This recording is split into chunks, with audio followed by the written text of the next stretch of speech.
Canelo Alvarez versus Danny Jacobs, Cinco de Mayo weekend. Let's talk about it. We've had the kickoff press conferences in New York and also now in Mexico. You can see both guys side by side here. I believe this was, the Mexico City press conference. Both guys look in great shape, as you would expect. These guys are both consummate professionals, always in fantastic condition. You never see Canelo Alvarez bloated and pudgy. You never see Danny Jacobs bloated and pudgy. So two great advertisements for the sport in terms of staying in shape. I know there are going to be some people talking about Mexican beef and what have you, but look, even with Mexican beef, you can end up being pudgy. So credit to both men for being consummate professionals. This is what boxing fans want at the end of the day. They want guys to get in the ring who look like they've worked hard and who look the part, who are professional, elite level athletes. And that's what we've got with these two guys. Now, there's been a few, dissenting voices talking about rehydration clauses because this is a unification bout. You've got the WBA, WBC, Ring Magazine, and IBF belts on the line. In a situation like this, according to Danny Jacobs, and he explains it in this interview here, the IBF same-day weigh-in is overruled in a unification situation. But Canelo and Golden Boy, according to Danny Jacobs, have made sure that it's implemented again for this fight. So Danny Jacobs isn't sure why they've done this, if they feel like they're going to get some kind of advantage out of it or whatever the case is. Jacobs ain't worried.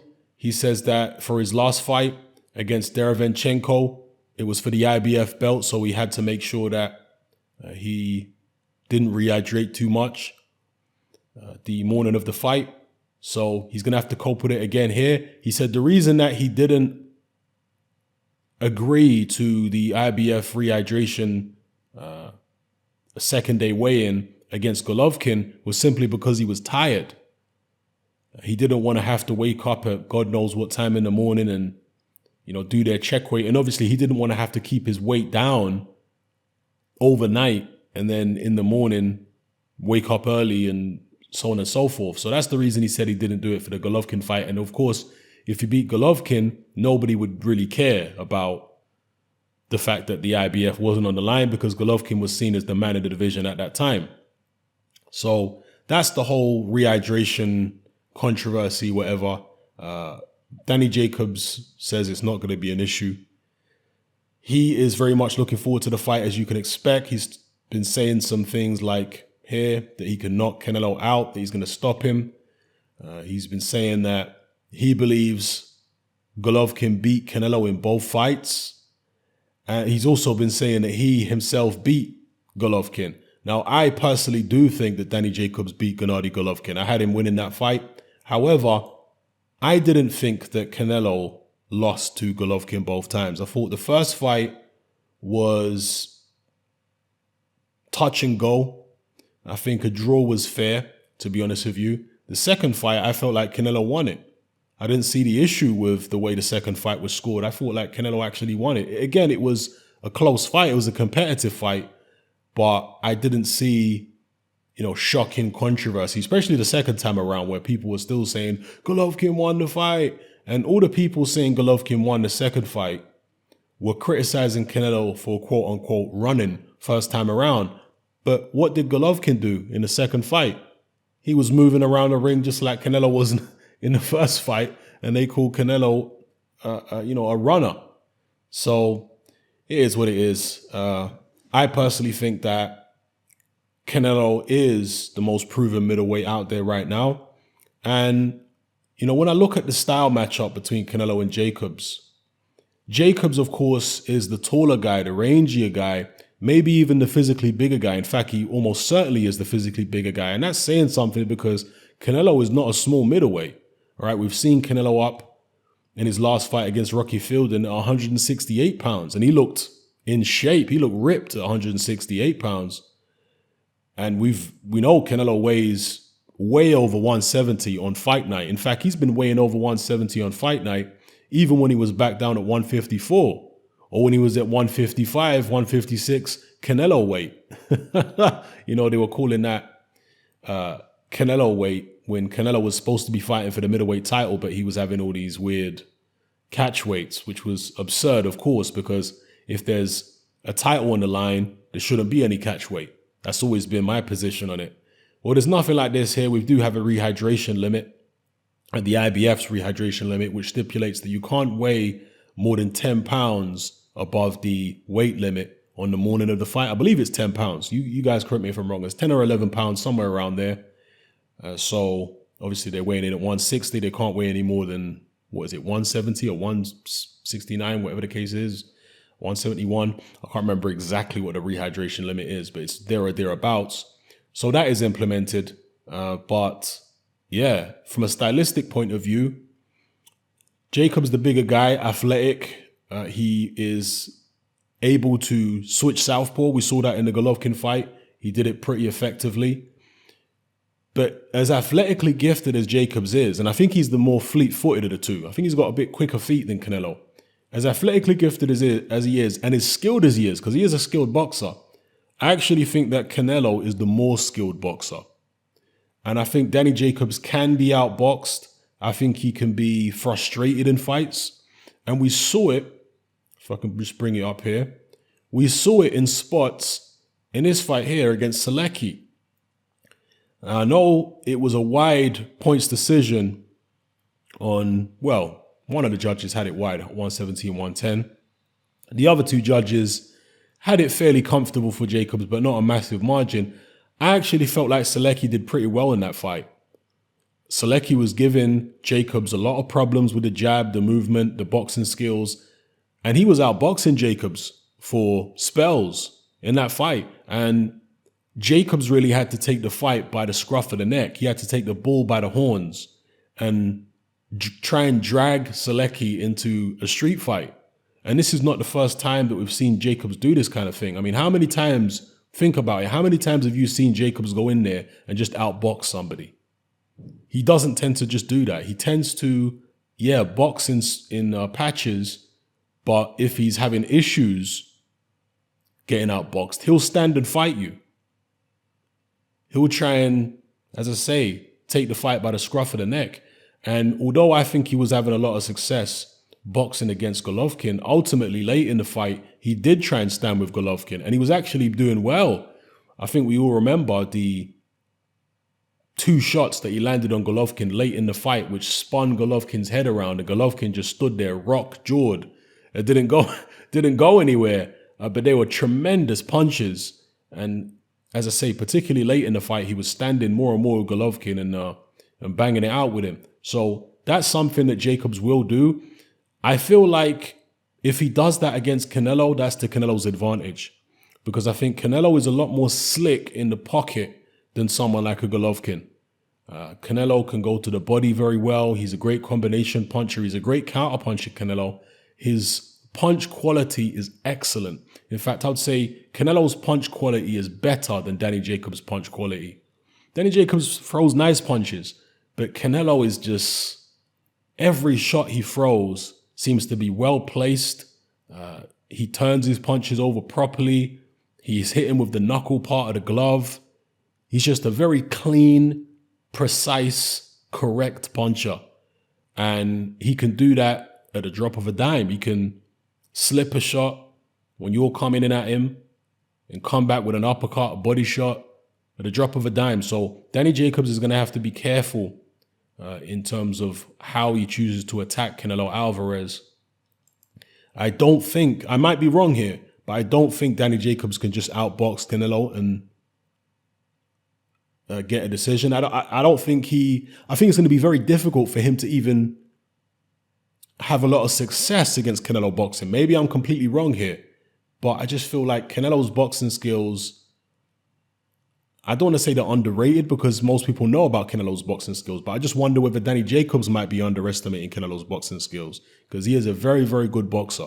The only time we've ever seen Canelo have serious trouble with a boxer was against Mayweather. Now, I know some people are going to say Erislandy Lara, and they're going to talk about maybe Austin Trout. The Austin Trout fight, I felt like, yeah, Trout might have been a little hard done by, but not because I felt like Trout was outboxing Canelo every round. It's just that Canelo wasn't doing much in the Austin Trout fight. He really was very low volume. When he decided to actually throw punches, he was doing well against Austin Trout. And against Erislandy Lara, I mean, there's boxing and then there's running. And to me, Erislandy Lara was running. He had his track shoes on and he was running all around the ring. Now, that's not boxing, people. Like, there was literally many points in the Lara fight where Lara would be against the ropes and he would run, he would sprint to the other side of the ring and Canelo would have to chase him down. That's not boxing, people. And I did not think that Lara was landing that many effective punches in the fight either. So for me, all right, and I know a lot of people are going to disagree, but for me, the only time that Canelo has really been properly outboxed in a fight was against Mayweather. Other than that, I think his boxing skills have served him extremely well. And I think they're going to serve him well here against Danny Jacobs. Again, particularly, look at the Selecki fight. I know Selecki is taller than Canelo and he moves a lot more, but he was doing some fairly basic stuff in there, sticking with his jab, you know, slipping shots and countering. And I'm telling you, Jacobs was getting frustrated in there against Selecki. So, yeah, I think that maybe Jacobs does have to knock Canelo out to win the fight. We know that Canelo always gets favorable treatment by the judges, right? We all know this. So, is Danny Jacobs going to win a decision? I mean, one thing I did touch on in a previous video about this fight is the fact that both guys are on DAZN. Will that help in terms of fair officiating, fair judging? Because DAZN may have an interest in building Danny Jacobs up as a rival, as a nemesis for Canelo Alvarez. They might have an interest in that and build a trilogy out of it, you know? Although Canelo's already got this Golovkin situation going on, and if Golovkin sides to DAZN, we might get a Canelo-Golovkin trilogy. So, I don't know, it depends on the powers that be in boxing, how big a star they think Danny Jacobs can be. Because to me, Danny Jacobs has the potential to be a bigger star than Golovkin in the United States, right? He's actually American. He's not from Kazakhstan. He speaks well. He's got a great story of how he beat cancer and all this kind of business and came back to become a world champion again. So he has star potential there, superstar potential. So maybe there are certain people at DAZN and the powers that be in boxing looking at it saying, oh, you know what? It wouldn't be so bad if Danny Jacobs was able to win the fight. Not like they're trying to give him an unfair advantage, but they might not be so adverse to him actually beating Canelo. But of course, Oscar's got his connections, and Canelo being the massive star that he is, there are going to be a lot of people who, you know, they want to help him out in whatever way they can. And there's also the fact that he makes so much money for so many people. If Canelo loses, a lot of people could be out of pocket. So, yeah, I mean, there's a lot of things to take into consideration, but I just feel like the likelihood is, and I'm sure most people would agree, is that Danny Jacobs is going to have to score a knockout to win the fight. Can he score that knockout?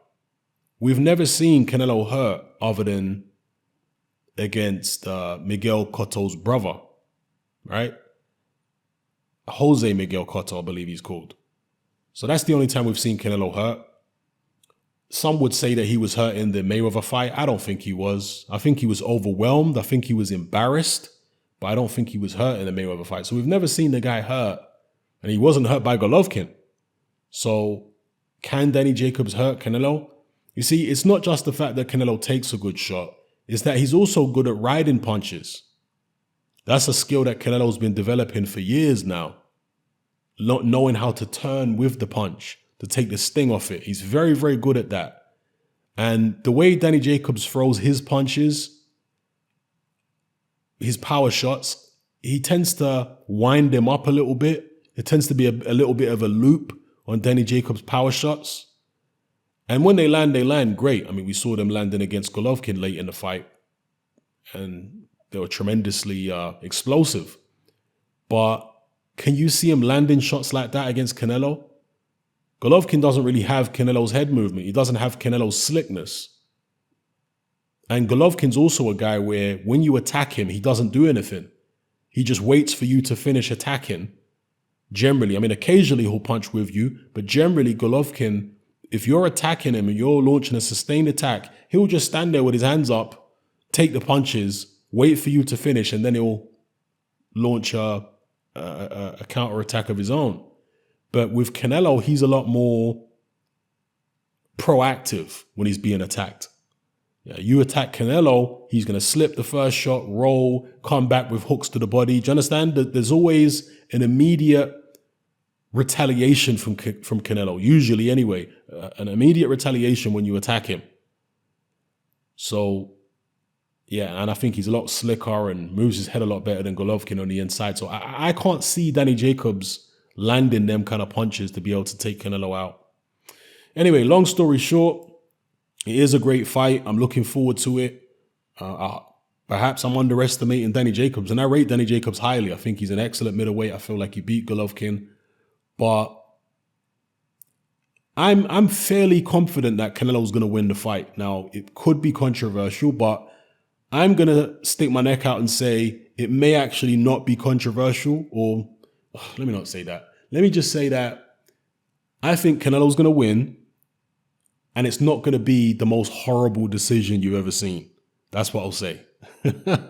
Because controversy follows Canelo wherever he goes. So let me not say it's not going to be controversial, but it's not going to be the most horrible decision you've ever seen. And I think Canelo's going to win on points. It's always Canelo on points, right? That's kind of a meme on the internet now. Whenever I do a poll in my boxing group, regardless what the poll's about, when it's got nothing to do with Canelo, somebody adds the option Canelo on points. So I'm going for that in this fight too, people. Canelo on points against Danny Jacobs. I think it's going to be a competitive fight. I think Jacobs is going to fight his heart out. I think it's going to be very spirited. If someone does get dropped, I wouldn't be surprised if it's Jacobs. You know, Jacobs was obviously knocked out by Dmitry Pirog years ago for his first loss. He's been dropped by Sergio Mora. He was dropped by Golovkin. So he is the more vulnerable of the two when it comes to punch resistance, if we look at their track records. So if there is a knockdown, I'm going to say it's going to be Canelo scoring the knockdown with shots to the head. But the fact that they've implemented this rehydration limit, does that suggest some kind of, concern on Canelo's half? Is that Canelo's doing to implement that rehydration limit? Or is it Oscar De La Hoya's doing? At the end of the day, we're talking about top-level boxing. And the margin of error at this level, at the elite level of the sport, is so small that any little thing that you can do to get an advantage is probably worth doing. As long as it's within the rules and whatnot. I'm not even sure whether this is within the rules, That's where my issue is when fighters go overboard and break rules to get an advantage and cheat. I don't like any of that. But if it's a rehydration limit in a contract and Danny Jacobs has signed that contract, I guess he can't complain. So, as I say, the margins of error are very, very small, and you got to do what you got to do. So let me know what you guys think in the comment section below. Again, did I talk about Lara here? Where are we at? Yeah, Lara. Yeah, Lara saying that Jacobs can't win a decision in Vegas. Let me just quote Lara. It says, Danny Jacobs is a great fighter. I think he's got a hell of a shot to win the fight. Obviously, Canelo's a great fighter himself. I don't think anyone stands a chance to win a decision in Las Vegas against Canelo Alvarez. It's almost impossible sometimes to get a fair decision in Las Vegas, period, for any fighter. Any fighter could be knocked out. My advice to Jacobs is to go after Canelo early and try to hurt him. Let Canelo know that he's the boss. Any fighter can be hurt. But obviously, Canelo has shown to have a great chin too. That's why they fight the fights. Okay. Yeah, so Canelo, great chin. Very slick on the inside, good counter puncher, very clever, throws very good quality punches, and it's going to be difficult for Danny Jacobs. And in terms of Lara's advice, attacking Canelo early, I'm not even sure if that's the right game plan, I'm not even sure.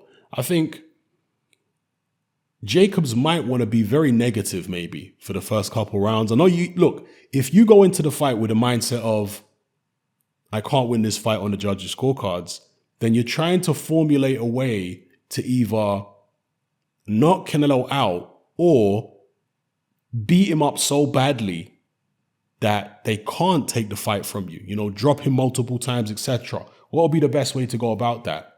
Well, Canelo's obviously the much shorter guy, and I think he's got the slower feet.